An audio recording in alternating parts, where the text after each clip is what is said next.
ETH's the new shiny thing. Bitcoin and Solana lag for a bit. Yeah, so what happens is when you issue debt, you've got a fixed interest rate that you now pay, right? Yes. So 4 years ago, this was all done at nearly zero. Interest payments. So if they've gone from, let's say, 1% to 4%, right, that's a 300% increase in the cost of paying the interest alone. The numbers of the interest payments are so big now that the interest payments are now larger than defense spending.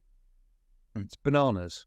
Raoul, starting with the tantalizing teaser, Bitcoin dynamics and shedding light on the rising star Ethereum. Raoul foretells a narrative where Bitcoin and Solana momentarily step aside, making room for Ethereum to steal the spotlight. But what drives this shift? How does the issuance of debt play a pivotal role in reshaping the crypto narrative? Raoul is here to demystify. He unveils the secrets behind fixed interest rates, takes us on a time travel journey spanning 4 years ago, when interest payments were nearly zero, and elucidates the staggering 300% increase in the cost of interest alone. Astonishing, right? Raoul also will talk about the sheer magnitude of interest payments, now surpassing defense spending. It's a revelation that transcends mere numbers. It's a paradigm shift in understanding the economic chessboard. Get ready to explore why Bitcoin and Solana might take a backseat for a while. Grab your coffee while we continue our discussion with Raoul Pal. So stick up the weekly Sol ETH cross and it'll give you your answer. Okay, so Sol ETH. You want to take Sol ETH and you want to see it on the weekly. No problem. Sir, there's your weekly on Right. Sol ETH. Doesn't really look like there's anything to stop that. You know, a bit of consolidation that breaks the new highs. That's my view. You're thinking like a little cup and handle being printed here. You're thinking about something along those lines. Everyone's going to get distracted by ETH as the new shiny thing. Bitcoin and Solana lag for a bit. We do a nice little cup and handle, and then it just explodes to new all-time highs versus ETH.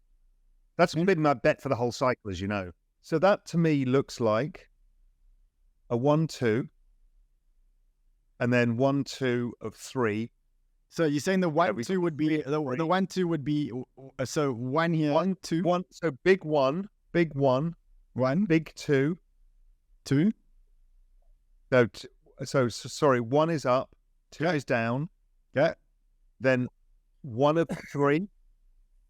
Pullback is 2 of 3. It trades like 3 of 3, Henrik, right? It just goes vertical. And we should be probably 4 of 3, 5 of 3, and then the big wave 4 finish the whole move. So this is global liquidity from all the major central banks, the Fed, the BOJ, the PBOC, the ECB, and the Bank of England. And basically, they were all withdrawing liquidity, but I noticed that liquidity had bottomed in year-on-year measures and other forms back in...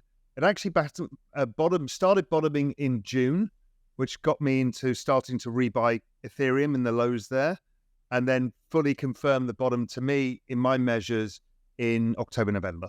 So that's when I really kind of loaded up in technology and the full crypto. And for me, that these are forecastable, readable cycles based around the debt refi cycle. So for me, that's why I've got a more extended view before a downturn than Henrik has, because I don't see any reason why it won't just continue, generally speaking, till 2025, the end of this perfect cycles we've been having since 2008. So this is the Fed balance sheet in black, and the red is 36 months forward of the current interest payments. What that's telling you is the interest payments are set to explode or are exploding because of the COVID payments 36 months ago, the COVID debt. And what we found, this is the shorter term chart, using the longer term chart since they started QE, basically all QE has been monetizing past debt. So after the 4-year cycle, they just monetize the debt, shove it on the balance sheet, start again. So it's been this endless 4-year cycle based around this. And we've got this ridiculous phase to come where they can't really manage the interest payments without doing something, right? You can't have rates at 5% or even 4% if you're looking at slightly longer, because the maths don't work, and they've got to keep issuing to pay all the interest of the 10 trillion or whatever they have to roll over the next year or two. So, for me, that's the liquidity cycle. And you do that and assets go up because you're optically debasing the denominator, the currency. Raoul doesn't just talk about crypto. He paints a canvas of possibilities, focusing our attention on Ethereum, the new star in the crypto galaxy. Forget Bitcoin and Solana. Raoul tantalizes us with the prospect of a cup and handle formation, hinting at an explosive surge to new all-time highs. But this is more than just chart analysis. It's a forecast of global liquidity trends, a deep dive into the strategies of central banks, and a decoding of a cycle extending its rhythmic beats until 2025. So, what's the deal with global liquidity? Raoul Pal, with his signature clarity, breaks down the dynamics. He takes us through the intricate dance of central banks, Fed, Doge, PBOC, ECB, and the Bank of England, orchestrating a ballet of monetary movements. And there's more.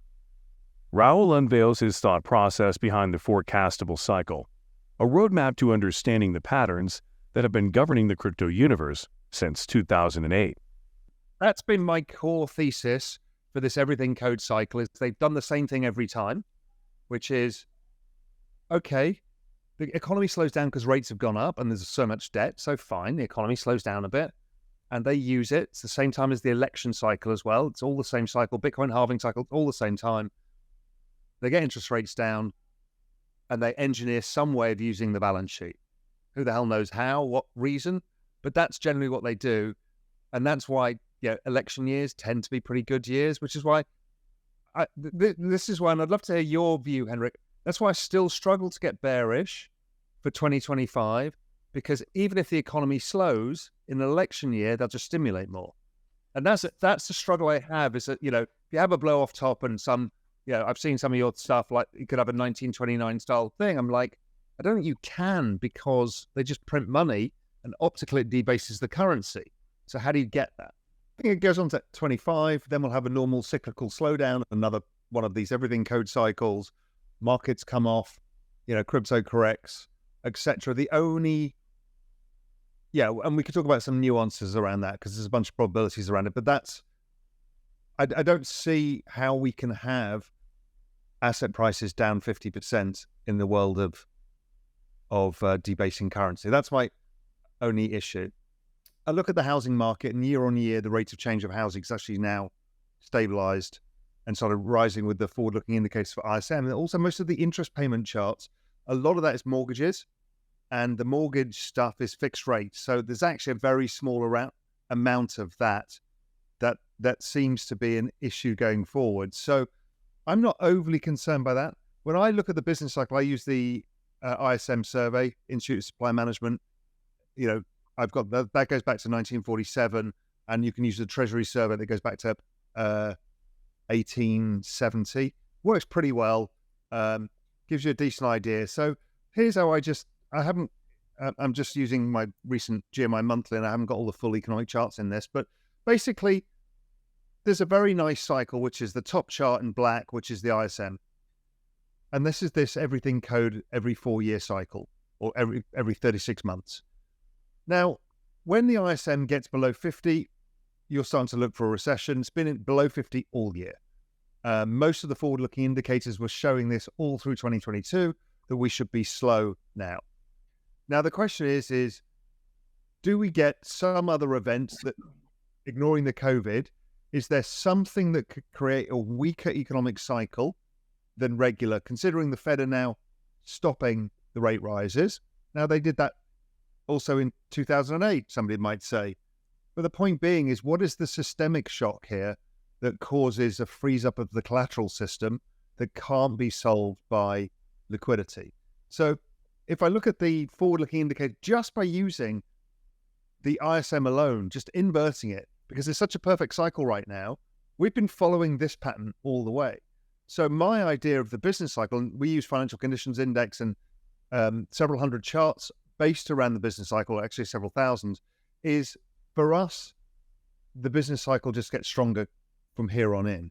That whether we got a recession or didn't get a recession, it was priced into growth assets last year in 2022. And in 2023, it got priced into stuff like the Russell 2000 and cyclicals.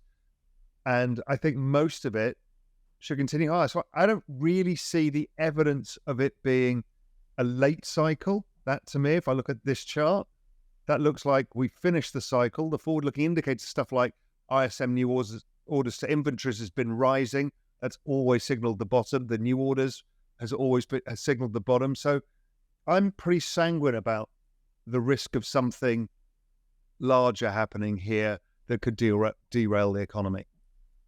Raoul's narrative transcends financial jargon. It's a captivating story of market cycles, elections, and the perpetual printing of money. The struggle to get bearish for 2025 becomes a gripping tale of economic stimulation and the relentless pursuit of maintaining market buoyancy. Brace yourselves for a nuanced discussion on asset prices, currency debasement, and the unexpected resilience of the housing market in the face of economic headwinds. But let's not just skim the surface. Raoul delves into the intricacies of his economic indicators, using the ISM survey and the Treasury survey to craft a comprehensive picture. The forward-looking indicators, the rates of change of housing, and the cyclical slowdowns. Do not forget to subscribe to Bitcoin Zella. The most important news will reach your inbox on a daily basis and for free.